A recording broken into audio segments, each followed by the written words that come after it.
La doctora Rufina Pearson es una reconocida especialista en psicopedagogía, problemas de aprendizaje y evaluación bilingüe, con amplia experiencia en investigación y diagnóstico de dificultades lectoras en niños y adolescentes. Es licenciada y doctora en psicopedagogía por la Universidad Católica Argentina, con una tesis enfocada en bilingüismo y dislexia, y posee un Master of Arts in Special Education por la University of British Columbia, Canadá. Su trabajo se centra en la evaluación e intervención en trastornos del aprendizaje y el desarrollo de habilidades lectoras y cognitivas. Actualmente, coordina el grupo JEL Aprendizaje y ha desarrollado materiales clave como el JELMATK y el kit de entrenamiento en conciencia fonológica. Además, ha sido parte del equipo de investigación de la doctora Linda Siegel en la University of British Columbia y es autora de los libros Dislexia, una forma diferente de leer y Una forma diferente de leer, publicados por PAI2. Umbrales Academy se enorgullece de contar con la doctora Rufina en sus programas académicos, fortaleciendo su misión de brindar estrategias innovadoras y basadas en evidencia para mejorar la enseñanza de la lectura y el tratamiento de dificultades del aprendizaje.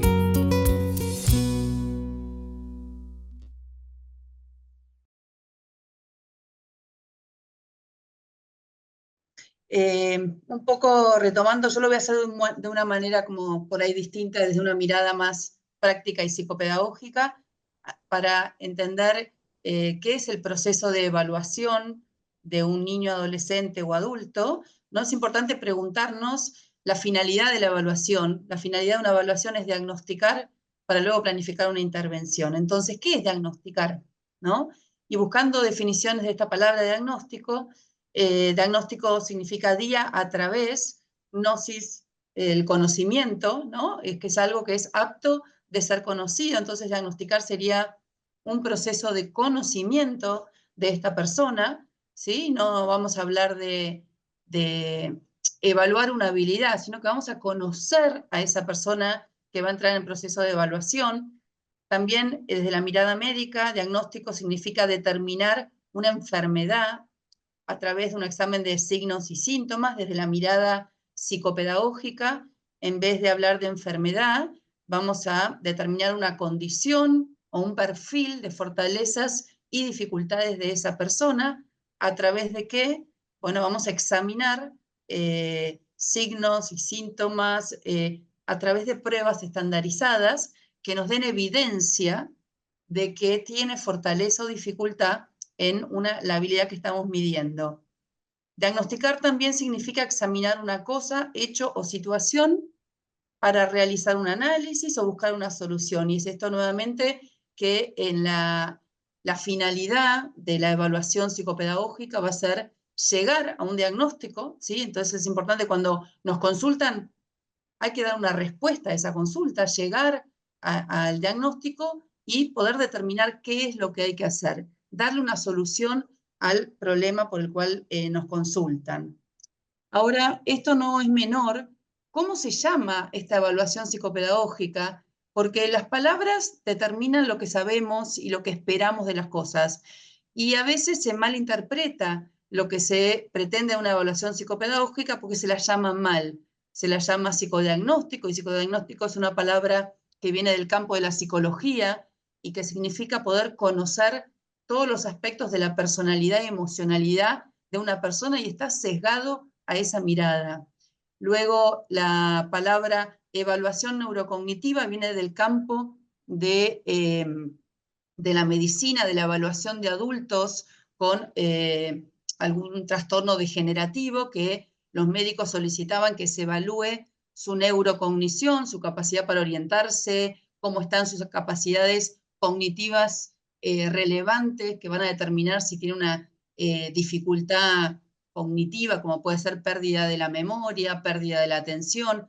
Entonces, la palabra evaluación neurocognitiva viene de ese campo y un poco se fue trasladando al campo de la psicopedagogía, porque antes en la psicopedagogía no se tomaban test para evaluar las funciones. Entonces, cuando hablamos de tener una mirada neurocognitiva, nos estamos refiriendo a poder medir los procesos que están detrás, cognitivos, de las habilidades de aprendizaje que medimos. Pero nosotros en evaluación psicopedagógica no hacemos una evaluación neurocognitiva, porque eso implicaría solamente evaluar el nivel intelectual, pero sí tenemos un enfoque neurocognitivo.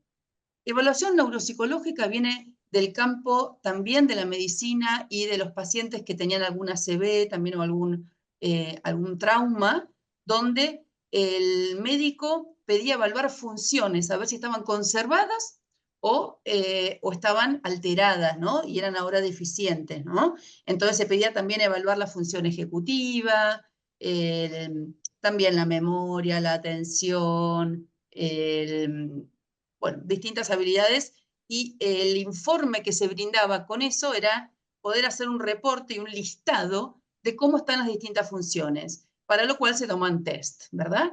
Entonces, esa mirada médica, si se quiere, se fue trasladando al campo de la psicopedagogía. Pero no confundamos qué es hacer una evaluación y un diagnóstico psicopedagógico con lo que es una mirada más médica de distintas funciones, ¿sí? Porque nosotros tenemos que conocer a la persona en toda su integralidad, ¿sí? Para poder evaluar qué áreas tiene de fortaleza y qué áreas tiene de dificultad, y entonces así llegar a un diagnóstico. Y a mí me gusta llamarlo a lo que hacemos las psicopedagogas, una evaluación psicopedagógica integral que apunta a lograr un diagnóstico psicopedagógico integral. ¿Qué quiere decir esto? Quiere decir poder mirar al paciente con una mirada abarcadora, que me permita a mí entenderlo en todas sus dimensiones, ¿sí? ¿Para qué? Para conocer fortalezas, debilidades, que me va a permitir a mí no solo llegar a un diagnóstico, sino saber cómo vamos a cursar la compensación de esas dificultades y cómo se va a diagramar el tratamiento, la intervención que se va a hacer. Y de ese conocimiento integral de esa persona, voy a entender si está sufriendo, cómo está su emocionalidad, voy a entender si tiene alguna comorbilidad, y entonces el cuadro se hace más profundo, más complejo, ¿sí? Entonces es importante entender que para llegar a un diagnóstico hay que mirar a la persona en su totalidad. También, por supuesto, hay que tener en cuenta cuál es el motivo de consulta que nos traen los padres, pero no hacer una evaluación solo con lo que nos consultan, sino poder tener un norte ya planificado, que cada vez que un paciente me viene con un motivo de consulta particular, yo le voy a ofrecer una mirada abarcadora y voy a evaluar toda su integralidad de persona, entendiendo integralidad por sus capacidades cognitivas, de aprendizaje, socioemocionales, conductuales, motoras, y poder tener una idea también del contexto donde está inserto, ¿no? A esta mirada diagnóstica, como dije recién, me la va a sesgar o a influir la comorbilidad, la presencia, como dijo la doctora Isermina en la ponencia anterior, de más de un trastorno, sería una comorbilidad, va a ser que ese diagnóstico y esa intervención sea más compleja porque van a haber más cosas al mismo tiempo. También va a afectar la edad a la que me consultan. No es lo mismo una consulta con un niño de 5 o 6 años que no ha transitado un camino de frustración, por ejemplo, cuando una consulta es en un adolescente o en un adulto, donde además de la posible dificultad que pueda tener en el aprendizaje, va a tener también toda una carga emocional que también va a haber que darle contención. Además que yo voy a tener que tener formación sobre cómo una problemática, como puede ser, por ejemplo, la dislexia, se va a presentar en una edad temprana, en una edad intermedia, adolescente, adulto, ¿sí? Entonces, la edad en la que me consulta va a definir tanto la realidad del paciente, en cómo lleva su problemática, en cómo va a ser la mirada del profesional. Por supuesto que también lo va a influir al diagnóstico todo lo que es el contexto ambiental, desde cómo está conformada la familia, de si tiene contención afectiva, desde el nivel socioeconómico, tanto porque me va a hablar de su alimentación o de cómo fue transitando, como si también van a poder acceder a una intervención. Todo esto yo lo tengo que tener en cuenta para poder orientar a la familia adecuadamente luego del proceso diagnóstico. Y por supuesto que hay algo que va a influir muchísimo en poder lograr un buen diagnóstico, es la formación del profesional. Un profesional que no está actualizado y capacitado para identificar los diversos trastornos, nunca los va a identificar porque no los conoce. Entonces, qué importante también contar con la variable formación del profesional al que se consulta, ¿no?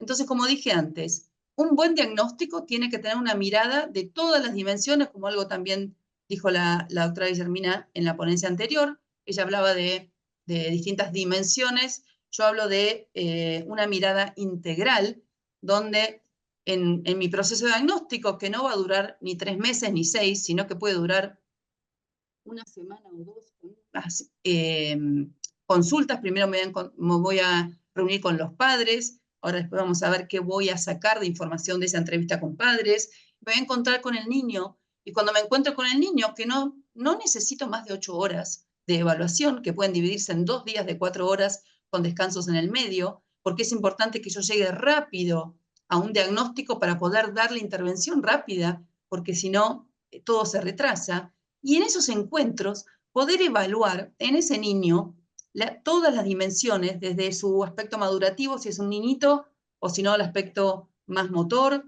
el área cognitiva, de aprendizaje socioemocional y conductual. Luego recoger información del colegio y luego darle una devolución a los padres donde le entrego un informe con mi mirada diagnóstica y qué es lo que vamos a hacer al respecto, ¿no? Entonces, en el área cognitiva, yo le voy a tomar un montón de test que ahora vamos a ver, pero voy a entender que ese test que yo voy a administrar va a estar evaluando funciones. Y como es un test estandarizado, mide lo que dice medir, entonces yo voy a saber si le da bien, que tiene buena capacidad de razonamiento, si le da mala atención, que tiene baja capacidad de atención. Eso es lo valioso. Yo voy a mirar todas estas funciones, las voy a medir con un test estandarizado y voy a poder entender cómo esa persona va a estar desarrollada en cada una de las áreas, madurativa, cognitiva. En el área de aprendizaje le voy a tomar pruebas estandarizadas y voy a poder entender si tiene dificultad o no en la decodificación, porque le voy a tomar un test de lectura, que va a ser, por ejemplo, lectura de pseudopalabras, que lo que evalúa es la capacidad para decodificar. Entonces, si le da descendido, yo voy a poder afirmar que tiene dificultad en esa área. Y después lo voy a cotejar con el manual diagnóstico, como contaba la doctora Guillermina, y voy a contrastar esto con los criterios diagnósticos para una dificultad de lectura, como por ejemplo dislexia, ¿sí? Entonces yo voy a evaluar cada uno de estos procesos y tengo que evaluar las tres áreas académicas más relevantes de lectura, escritura y matemática, porque si me olvido de evaluar una, ¿qué va a pasar? Voy a dejar de ver si tiene una comorbilidad, o a veces no es una comorbilidad, pero es bastante frecuente que las personas, por ejemplo, que tienen dislexia, tengan algunas dificultades en matemática, aunque no tengan discalculia, pero entonces yo tengo que poder saber e informar a los padres que le está costando de matemática estos procesos y que también hay que trabajarlos. Lo que yo sé es que como no tiene discalculia, porque solamente está alterado un poco porque tiene dislexia, yo sé que va a responder rápido a una intervención, ¿sí? Entonces, qué importante poder evaluar. Miren, si yo en el área socioemocional voy a evaluar todas estas cuestiones, para lo cual voy a usar pruebas estandarizadas y obviamente también voy a utilizar pruebas no estandarizadas que me van a dar la parte cualitativa, pero yo todo esto lo tengo que evaluar en los encuentros con el niño. Como decía recién, para evaluarte todas estas funciones, yo me voy a servir de pruebas, ¿sí? Las pruebas formales son pruebas estandarizadas, que quiere decir que pasaron por un proceso donde resultaron ser válidas, que quiere decir que miden lo que dicen medir, y confiables, que quiere decir que nos brinda una información confiable si la tomo 2 veces seguidas, o que no tiene errores de puntuación, que si me dice que ese puntaje equivale a tal grado escolar, ese puntaje equivale a tal grado escolar, ¿sí? Entonces es una prueba que tiene validez porque mide lo que dice medir y es confiable el puntaje que me da. Y me da un puntaje estandarizado que ahora después voy a hablar. Entonces yo me tengo que servir de pruebas formales para todo lo que es llegar a un diagnóstico que esté descrito por el Manual de Salud Mental, como decía la doctora anterior, el DSM-5. Ahora, hay algunas funciones que no cuentan con pruebas formales y hay algunas pruebas que se llaman semiformales, que son pruebas de criterio, pero que en lo que es la comunidad científica se les da cierta valía, como por ejemplo son los gráficos proyectivos para evaluar algunas tendencias en lo que es la emocionalidad, o algunos cuestionarios que reúnen un criterio, pero que no tienen un puntaje percentil o un puntaje estandarizado.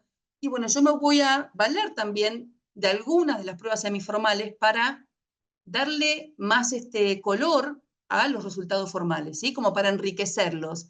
Pero yo mi criterio diagnóstico lo voy a establecer con las pruebas formales. Y luego hay pruebas que consideramos informales, que son, por ejemplo, observarlo, cómo se comporta, o hacerlo escribir, o tener un diálogo y observar ciertas cosas en el diálogo. Y toda esa información informal, yo la voy a tomar nota y voy a buscar que converja con algo de lo que yo evalué formalmente, que me pueda explicar como en más detalle o poder describir un proceso de cómo lo hizo, ¿verdad? Pero yo no puedo hacer un diagnóstico a partir de pruebas informales.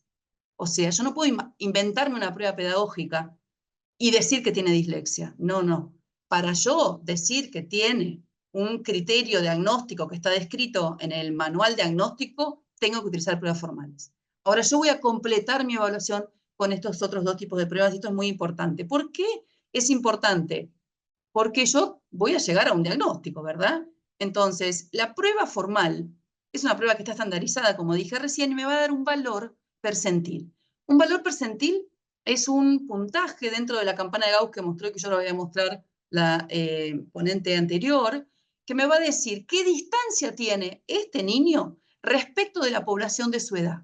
Y me va a informar a mí cuán complicado está, cuán grave es su dificultad, cuánto le falta para llegar al nivel de sus pares. Y esto es muy importante porque es el punto de partida. Si yo tengo una información o percentil o puntaje o estandarizada, puntaje T, porque hay diversas maneras de medir esta distancia con la media, todas son válidas, estas que acabo de nombrar, esto me va a permitir entender de dónde partimos, hacer una intervención y poder medir entonces si la intervención fue eficiente o si el paciente está respondiendo a esa intervención y pudo beneficiarse.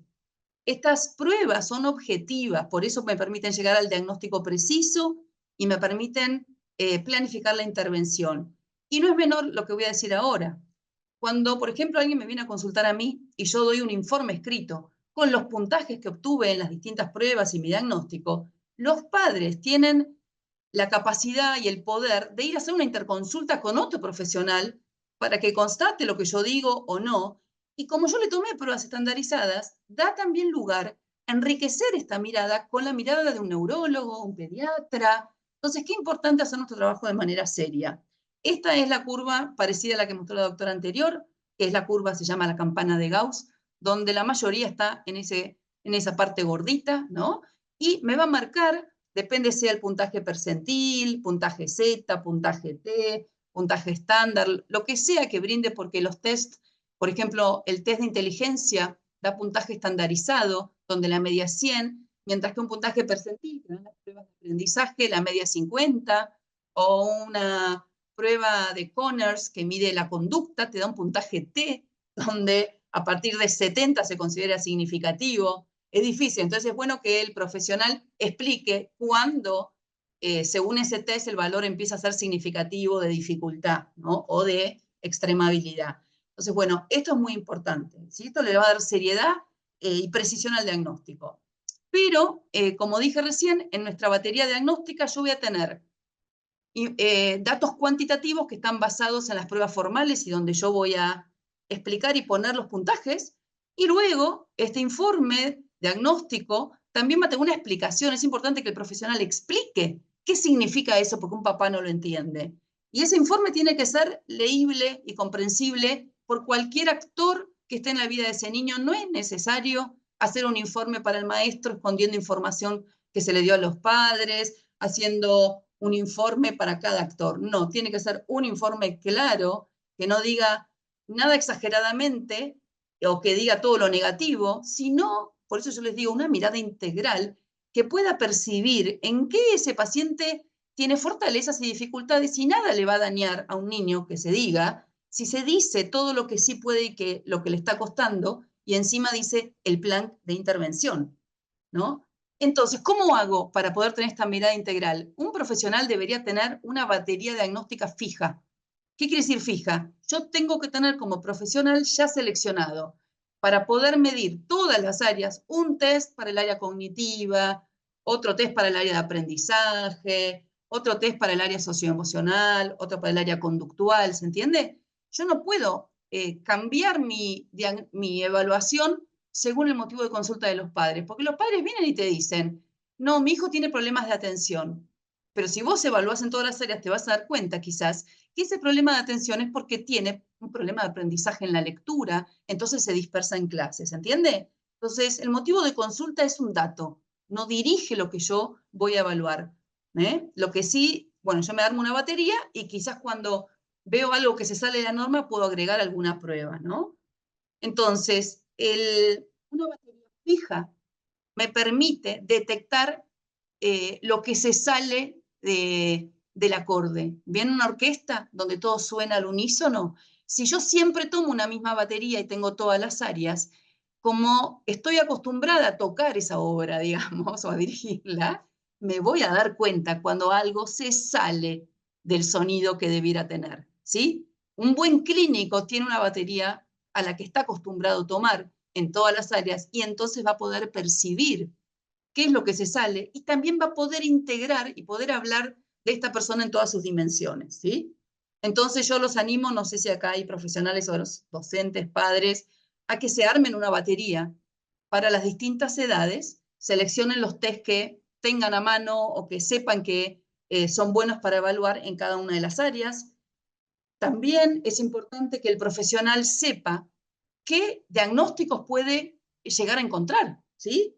Entonces, un psicopedagogo, por ejemplo, puede encontrarse con cuadros que tengan que ver con el aprendizaje, como un trastorno de la lectura, dislexia, específico de la matemática, discalculia, o la expresión escrita, disortografía.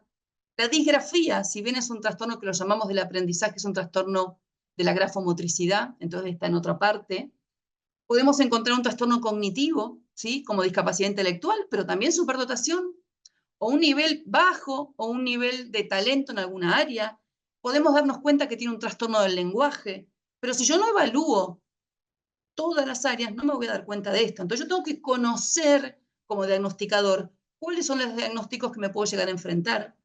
También tengo que saber que conductualmente puedo encontrarme con un trastorno oposicionista desafiante o algunos otros cuadros conductuales, o que los cuadros conductuales que alteran principalmente la atención, como el déficit de atención, qué tipos hay y cómo se presentan. Estos son todos los cuadros que un psicopedagogo puede llegar a evaluar y diagnosticar con certeza. Ahora, hay otros cuadros que si no tenés una formación especializada o no tenés otra formación como ser fonoaudiólogo, psiquiatra, otras cosas, no vas a poder diagnosticar vos como psicopedagogo. Por ejemplo, yo no estoy formada para diagnosticar un trastorno del espectro autista, porque no es mi formación. Sin embargo, puedo ver algunos indicios y derivarlo a un profesional. O un trastorno del lenguaje. Yo puedo detectar que hay un trastorno, pero no puedo decir qué trastorno es porque mi formación no es en el lenguaje, lo derivo entonces a un especialista. Puedo detectar que hay un trastorno motor mayor, pero lo tengo que derivar a una terapista ocupacional, o en el caso de, por ejemplo, un síndrome conductual motor como es el Tourette, yo tampoco soy especialista, pero puedo llegar a ver algún indicador, para lo cual tengo que tener algo en mi batería diagnóstica que me permita encontrar eso que hace ruidito, pero quizás que yo no puedo diagnosticar. También como los diagnósticos que tienen que ver con la afectividad, yo tengo que saber que existen. No voy a saber diagnosticarlo todo. Lo que yo puedo diagnosticar como psicopedagogo tiene que ver con esta parte, pero yo tengo que saber que existe todo esto y tener alguna sensibilidad para entender que no cumple del todo los criterios con lo que yo sé diagnosticar y lo tengo que derivar con otro profesional, ¿no? Entonces, dijimos que tengo que elegir tests, ¿no? Entonces, siempre es mejor elegir la última versión del test. ¿Por qué? Porque hay algo que se llama efecto Flynn y quiere decir que la población cada 10 años aumenta el coeficiente intelectual si se lo sigue midiendo con el mismo test de hace 10 años, del baremo hace 10 años atrás. Por eso es importante actualizarse con las técnicas de evaluación diagnóstica, ¿no? Por ejemplo, el WISC anterior en las versiones anteriores, calificaba como inteligencia verbal la capacidad de memoria verbal, de tener conocimientos generales. Hoy en día sabemos que no es importante tener conocimientos generales, sino razonar de manera crítica. Entonces, hoy se valora distinto la inteligencia y se dio lugar a lo que es la inteligencia fluida, que antes no se daba tanto, ¿verdad? Entonces, bueno, qué importante tener la última versión y entender que yo, si voy a recibir en mi consultorio pacientes de distintas edades, entender que el mismo test no va para todas las edades, entonces tengo que tener uno para cada edad, claro, y lo tengo que saber administrar. También hay otras baterías por ahí menos conocidas que evalúan el área cognitiva, como la batería Woodcock, el ERI, la NEPSI, etcétera, y cada país tendrá también alguna propia. Después hay otros test que miden habilidades cognitivas que puedo elegir tomarlos. Por ejemplo, hay un test muy relevante que es que mide la capacidad de denominación rápida, que suele estar alterado en chicos con dificultades del aprendizaje. Entonces eso tiene que estar en mi batería. Hay un test que se llama la figura de Rey, que mide la función ejecutiva. Eso es una buena también medida para tener en mi batería diagnóstica, ¿no? Porque me permite determinar la capacidad ejecutiva de la persona. Y luego, quizás tengo que tener pensado algunos test para cuando estoy tomándole un test de evaluación cognitiva y me doy cuenta que el chico tengo sospecha que es superdotación porque contesta muy arriba. Y bueno, uno de los criterios para diagnosticar superdotación es que tenga pensamiento divergente. Entonces también, por ejemplo, el test de Torrance mide la capacidad de pensamiento creativo o divergente, que la necesito, porque si no, no puedo diagnosticar la superdotación, ¿no? Estas son todas consideraciones. En lectoescritura también hay diversas cosas. Ustedes, yo sé que en México hay otras baterías, y no sé también si hay gente de otras baterías, pero bueno, acá en Argentina usamos o el TESLE, o las pruebas GEL, o la batería Woodcock. También se usa mucho el PROLEC, que es de España, para evaluar procesos lectores. ¿Y qué es lo que hay que evaluar? La decodificación, ¿no? Lectura de palabras difíciles, la fluidez lectora y la precisión lectora y también la comprensión lectora, obviamente. Luego también hay que evaluar la escritura, capacidad para redactar, el grafismo y también la ortografía. Entonces yo tengo que cumplir con todo eso y tengo que buscarme un test que cumpla con todas esas características.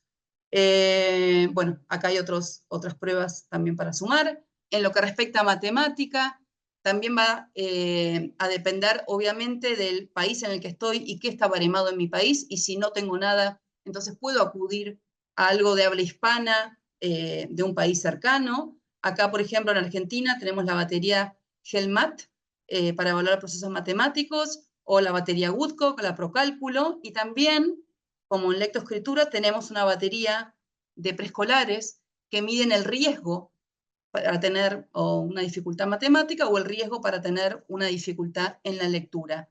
Porque las dificultades sí se pueden diagnosticar, no, detectar de manera temprana y diagnosticar cuando es expuesto a educación formal en lo que sería primer grado. Por ejemplo, para motricidad fina es importante, bueno, contar con una herramienta que son cortas, como el BMI o el Bender, porque esto me va a permitir determinar si tiene o no, por ejemplo, disgrafía o alguna dificultad visoperceptiva.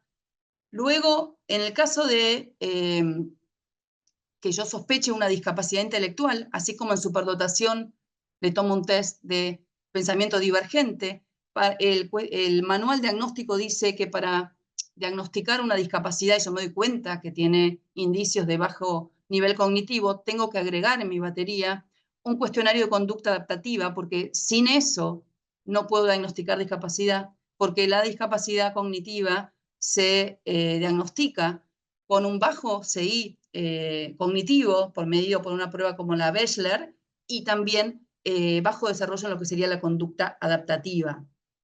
Bueno, también tengo que tener cuestionarios conductuales para medir la capacidad atencional, la impulsividad, la hiperactividad, la ansiedad, cómo se enfrenta a los límites o a la autoridad. Y para esto hay varias técnicas, como el BRIEF, mide la función ejecutiva a nivel conductual y la capacidad para inhibir conductas o para dirigirse y organizarse. El CONER se evalúa todo lo que son los signos que el DSM-5 habla sobre el déficit de atención. Luego hay otras escalas como la de Achenbach, que evalúa todo este espectro más de ansiedad, depresión, que si bien yo no voy a diagnosticar, puedo detectarlo por una escala, ¿no? Bueno, luego hay pruebas de atención, que yo voy a elegir alguna. A mí me gusta la prueba Teach, porque evalúa atención sostenida y selectiva, pero también está de otras atención selectiva, el CARAS o el D2. Por esto lo voy a pasar. O pruebas de atención sostenida, es muy recomendable tener una prueba como la de Conners, o, bueno, o algún test que mide atención sostenida como en test de rendimiento continuado de por 15 minutos, tiene que hacer una prueba que es media monótona y lo que mide es el porcentaje de similitud con un niño o adolescente con déficit de atención, ¿sí? Entonces, bueno, yo elijo para atención el Teach y el Conners, el CPT. Bien, también hay otras pruebas, ¿no? Este es el Teach, que ahora creo que se ha discontinuado, pero mide atención selectiva, dividida, visual, auditiva, es muy completo. Bien.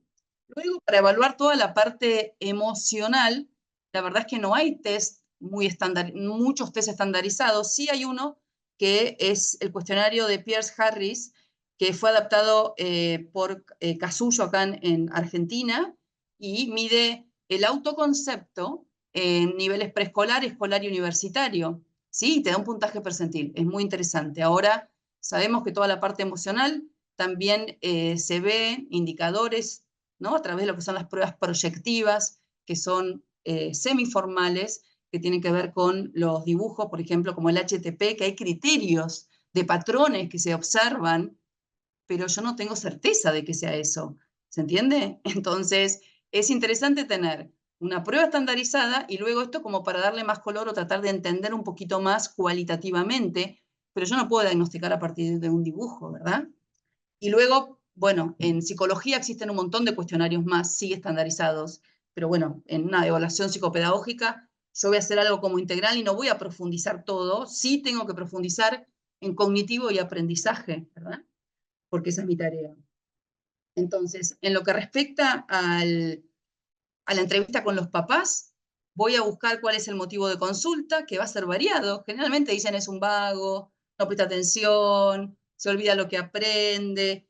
Pero no solo eso, también voy a mirar en la entrevista, padres, o sea, ¿qué tienen los padres para decirme del entorno familiar, obviamente de cómo fue su evolución, pero también de la historia escolar de los padres, porque las dificultades de aprendizaje son hereditarias, ¿sí? Entonces indago un poquito y ahí hay algunas ideas de preguntas para indagar cómo le fue a los padres, o le hago preguntas porque si ellos no saben mucho acerca de las problemáticas, le hago como preguntas como no capciosas, pero que se inclinan a...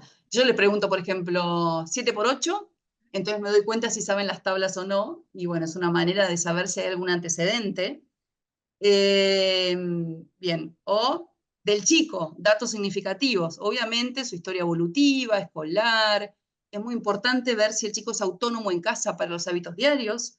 A veces hay chicos que son disejecutivos en el colegio y no cumplen criterios de dificultades de aprendizaje, pero no hacen las cosas solo. Y es que en realidad en casa les hacen todo, ¿no? Entonces, esa mirada integral me va a permitir a mí diferenciar cuando hay un problema específico de aprendizaje de cuando hay una problemática que está impulsada quizás por el contexto, ¿se entiende? Por eso que es importante indagar bien todos estos aspectos en la entrevista. Voy a apurar un poco como para poder llegar bien a tiempo.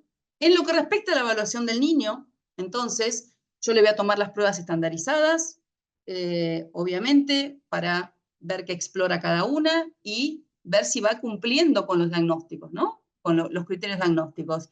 Pero también lo voy a mirar. Y la observación, aunque no es estandarizada, es muy importante. Voy registrando cómo se comporta, si tiene baja tolerancia a la frustración, si es impulsivo. Todo esto me va a dar a mí todo un conocimiento que me va a permitir interpretar el puntaje de una prueba. Entonces esto es muy importante tomar nota, ¿sí? De todo lo que yo voy mirando, ¿verdad? También es importante que el paciente se sienta tranquilo, contento, cómodo, a gusto. Entonces alternar en la evaluación con momentos de juego y que se sienta a gusto es muy importante para que me muestre lo mejor de sí. Y obviamente, bueno, yo tengo que saber criterios diagnósticos. ¿Qué dice el manual diagnóstico acerca de los distintos trastornos? ¿Cómo eso se refleja en las pruebas que le voy a tomar? ¿Qué comorbilidades existen? ¿Y cómo lo diferencio de una dificultad que no es específica, verdad? Entonces, estos son los diagnósticos, dijimos, más frecuentes, que ya un poco los nombré antes. Yo tengo que saber cómo identifico cada trastorno y qué dice el manual diagnóstico sobre esto. Y también con qué frecuencia se presentan los trastornos. Por ejemplo, la dislexia se presenta en un 40% con déficit de atención, en un 24% con disgrafía, en un 43% los disléxicos tienen discalculia, el 100% tiene disortografía, entre un 15 y un 50, pues no se ponen de acuerdo, tienen trastorno de lenguaje también. Otros tienen, además, trastorno no verbal, baja autoestima, trastornos de ansiedad, ¿sí? Yo tengo que saber de los otros trastornos y evaluar también para poder determinar si están juntos o si no hay nada que se llame comorbilidad. ¿Y cómo me informo de todo eso? Yo los animo a comprarse el manual diagnóstico, pero no el breviario, el largo. El largo te dice exactamente, por ejemplo, como hoy nombraba un poco la doctora Guillermina, una dislexia, cómo vos podés detectarla a nivel preescolar. Entonces te dice, por ejemplo, no identifica el sonido inicial o las rimas o esto, lo otro, y te da ejemplos concretos. ¿Sí? Te dice cada trastorno, cómo se identifica en cada edad. Está todo ahí escrito.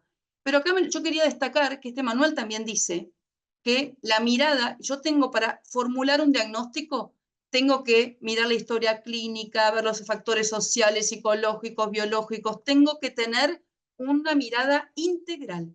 Y luego también dice que tengo que aplicar, ven acá dice, bueno, integral, pruebas estandarizadas, y el diagnóstico no me lo dice la prueba, el diagnóstico lo hace el profesional, ¿sí? Esto es muy importante. Para cada problemática dice exactamente cómo la podés identificar.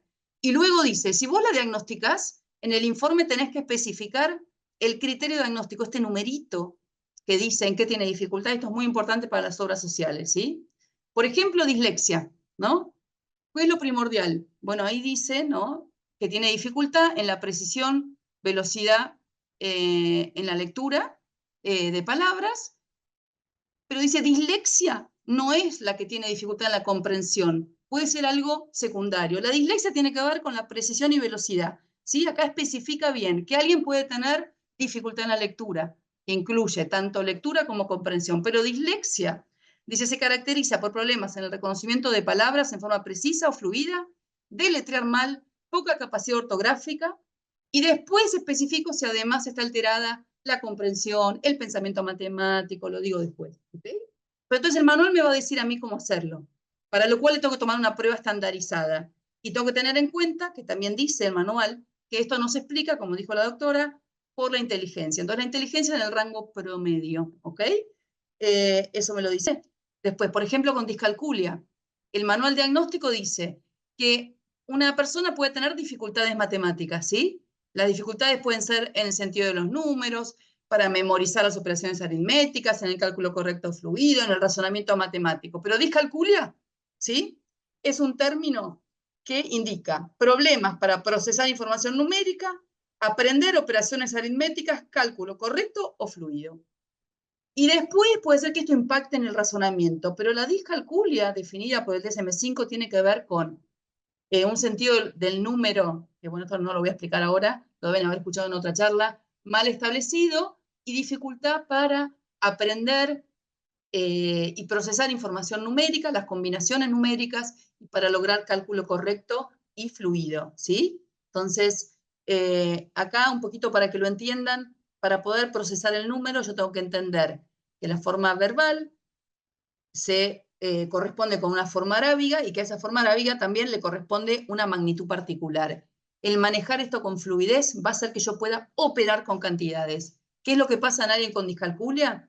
La asociación entre la magnitud o el valor posicional que representa un número dicho o escrito no es fluida y no se maneja con precisión, y esto entonces empieza a alterar también lo que es el acceso a las combinaciones y a la comprensión de operación.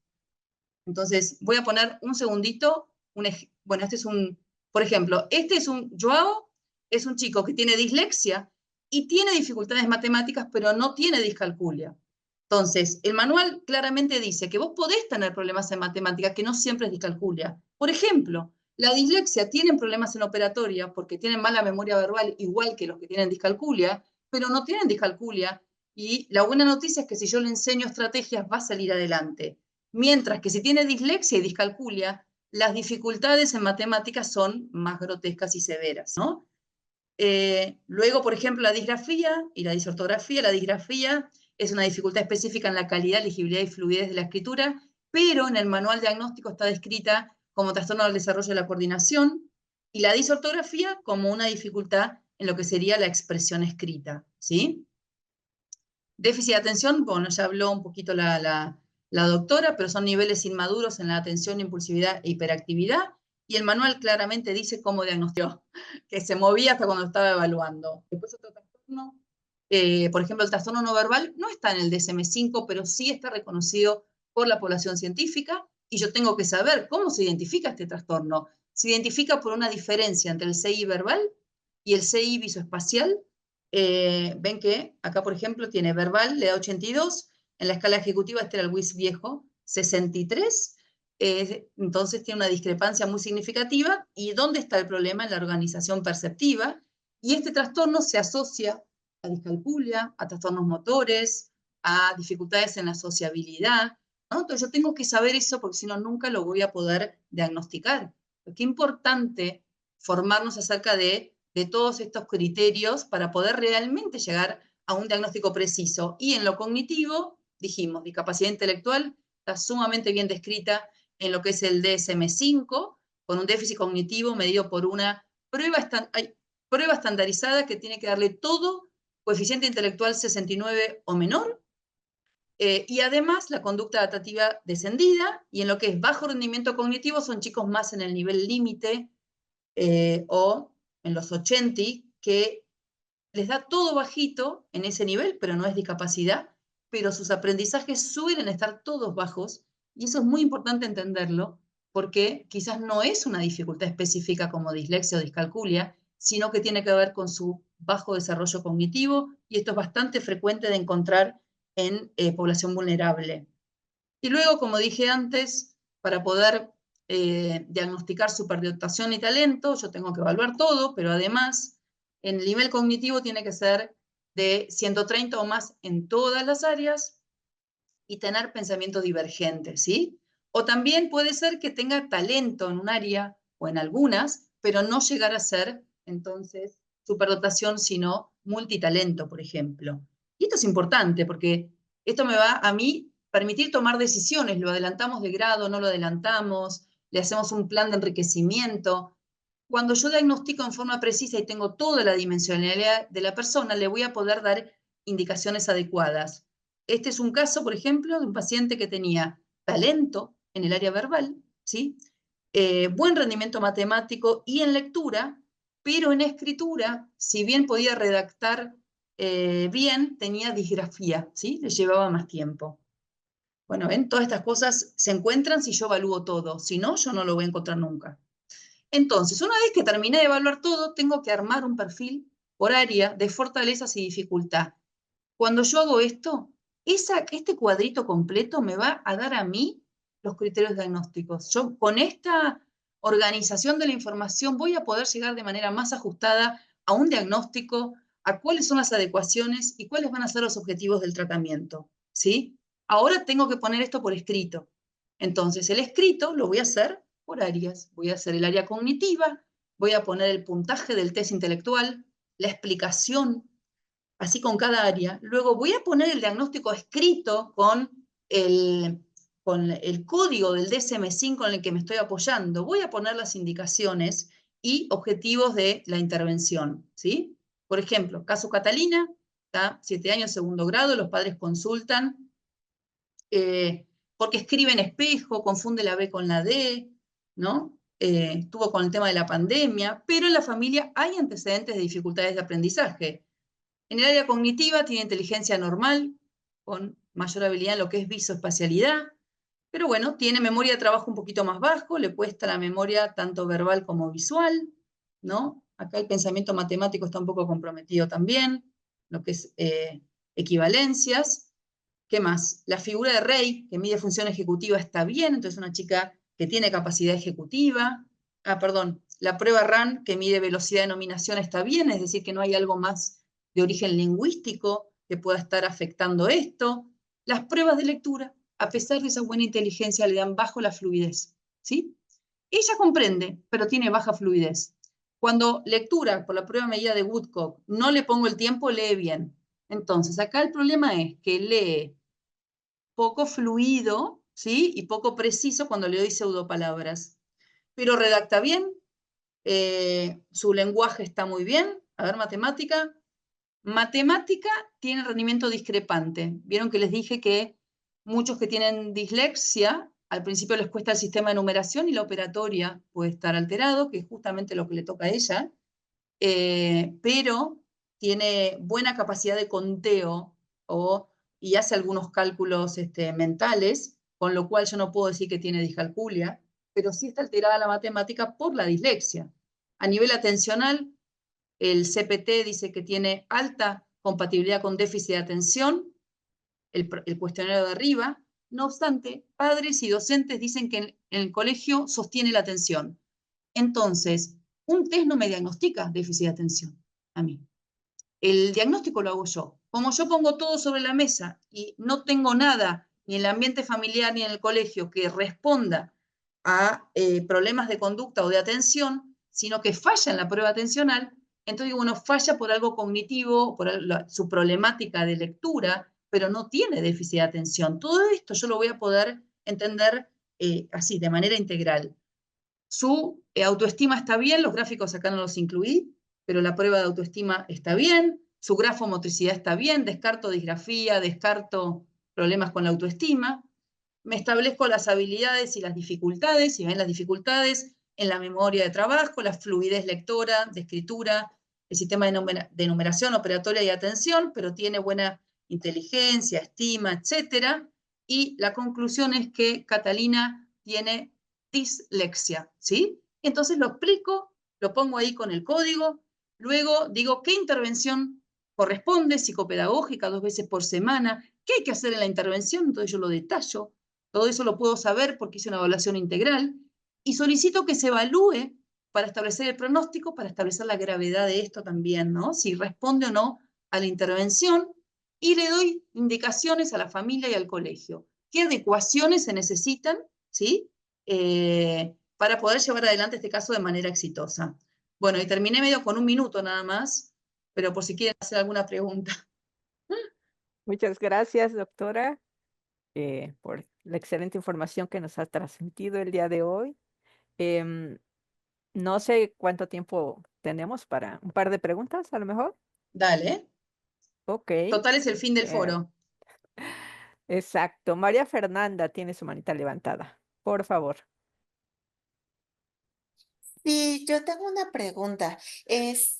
Cuando se juntan más, bueno, como mencionaba, cuando se juntan más de una comorbilidad, por ejemplo, el TDA junto con epilepsia o algo por el estilo, qué tanto afecta o cómo se puede ayudar precisamente a la persona que lo tiene? Mira, en realidad la comorbilidad con epilepsia no sé, es aleatoria, digamos, no es que está estudiada, no es que hay alta posibilidad de que alguien con dislexia tenga epilepsia, son cosas que suceden, no es algo típico, así como sí es frecuente observar la comorbilidad con otros trastornos de aprendizaje, ¿sí? Esa es una condición más que de índole física, ¿ok? eh, que entiendo va a depender de la gravedad de ese otro cuadro, ¿sí? Hay veces que la epilepsia Bueno, está controlada con una medicación y no afecta en nada, pero no está, o sea, depende del otro cuadro. Si hay uno de los dos cuadros que no está controlado, eso va a empeorar las cosas, claramente. es Pero que eso no mi es algo que pueda pregunta, manejar. la ¿Eh? verdad, mi pregunta va porque mi hijo tiene epilepsia, tiene dislexia y tiene TDA. Entonces, Claro. pues sí, bueno, a mí me han comentado, por ejemplo, los médicos, los neurólogos, que no se le puede dar medicamento para el TDA en las cantidades que se requiere porque eso puede crear las crisis convulsivas. Entonces Claro. ahí también tienen no pueden controlar bien las Claro, eso es algo más temperaturas. médico, ya sí es Ajá. una condición distinta, digamos, que depende de algo fisiológico, ¿no? Y eléctrico, digamos, la epilepsia. La epilepsia no genera dislexia. Eso, o sea, estarían coexistiendo, ¿sí? La epilepsia no genera dislexia. Si están coexistiendo, hay que buscar controlar. La epilepsia se controla con medicación y la ADD también. En cambio, la dislexia se trabaja cognitivamente con estrategias compensatorias. Y obviamente, si no está controlada la epilepsia, va a ser difícil el trabajo de cualquiera, ¿no? No sé si respondí. Gracias. Ajá. Muchas gracias, doctora. Ahí tenemos la última pregunta para Aimé Solís, por favor.